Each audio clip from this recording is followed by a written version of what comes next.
mantles can fall. You know, Elisha picked up a mantle. Was it a physical garment? Yeah, maybe. But is there a spiritual implication? Absolutely.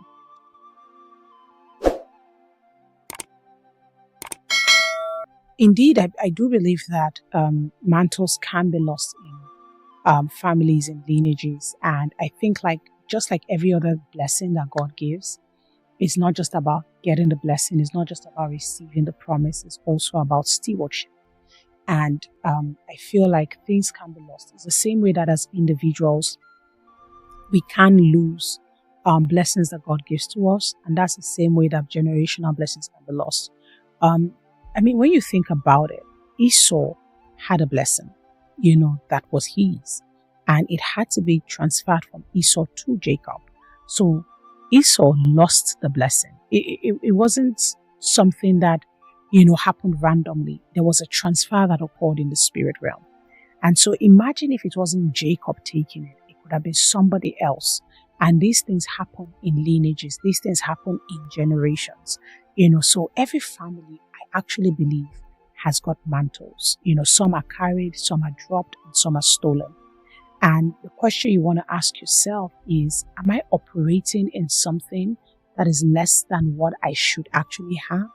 Am I operating in a deficit simply because I or the generation before could not steward what was handed down to us? And you may look at it and say, oh yeah, this doesn't happen to us New Testament believers. But you remember in the Bible speaking to Timothy, speaking about the faith that was in your mother, your grandmother, that is now at work in you. So that means there are actually spiritual inheritances that can be transferred, to your children. So the apostle would never have recognized the faith in the grandmother, in the mother, and now in the son, if it wasn't a thing that happens in the spirit. And sometimes people say, these are Old Testament things. And I say to them, the Old Testament is a shadow of the new. But a shadow is an indication that a much stronger image exists. So actually the Old Testament is, or the New Testament strengthens the Old Testament. So the Old Testament is the New Testament concealed, and the New Testament is the Old Testament revealed. So both of them actually intertwine. So the Old Testament does not come to cancel out. So the Old Testament mainly gives us patterns and outlines of the things that God actually intends truly that we see in the New Testament. And Christ is the embodiment of it all. So he doesn't dismantle the patterns and the principles that God reveals in the Old Testament, but he merely gives us the grace and the keys to be able to activate and manifest them, as the New Testament believers. So many of the things you see, so for example, in 2 Kings 2:13, it tells us a story about how, he took up the mantle of Elijah that had fallen from him. That means mantles can fall. Elisha picked up a mantle. Was it a physical garment? Yeah, maybe. But is there a spiritual implication? Absolutely. So it fell from Elijah. That means when he was taken up to heaven, something was released from him that was available for a generation to possess on earth. So if no one picks it up, they lie dormant until they are claimed by a generation.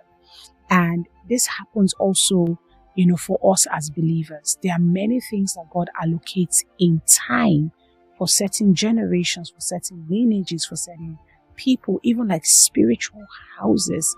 I have seen situations where God can put something upon a spiritual leader, and when he dies, nobody actually takes it. And the houses begin to just decline. The churches or the ministries just decline at the death of the person. Do you really think like that was God's original plan for that mandate? Of course not. But many times we follow people and we follow systems, but we never ever embody the heart of it. So by the time the original person who has the vision departs, no one has connected strong enough in true diligent pursuit that is absent of defilement and a sense of condemnation and lies, so that it makes a person qualified to receive it. There's nobody, so but that in itself is a spiritual inheritance. And the Bible speaks about certain transference of gifts by the impartation and the laying on of hands are things that people receive by impartation. So that's to tell you that the mantles, when Abraham was going to die, he's laying his hand on Isaac and giving a blessing. Isaac lays his hand on Jacob and gives him a blessing. Jacob lays his hands on the different sons and Ephraim, Manasseh, and he pronounces blessings on the tribes. And so you then realize that mantles may be physically intangible, but they are spiritual pillars, that people have that empowers them to function in generations, So I believe that there are certain things that have been lost that can be reclaimed, and so you look at someone like Mephibosheth, for example. He's in the lineage of Saul, who was the first king of Israel, and Mephibosheth's father is Jonathan. And Jonathan is both the son of Saul, but also a covenant friend of David. So because of the covenant that he has with David, David is looking for someone from the lineage of Saul that he can bless. And Mephibosheth, who is lame on both feet, living in the land of Lo-debar, is called up to receive a blessing to sit at the king's table, simply because of a mantle, a blessing that is in his lineage.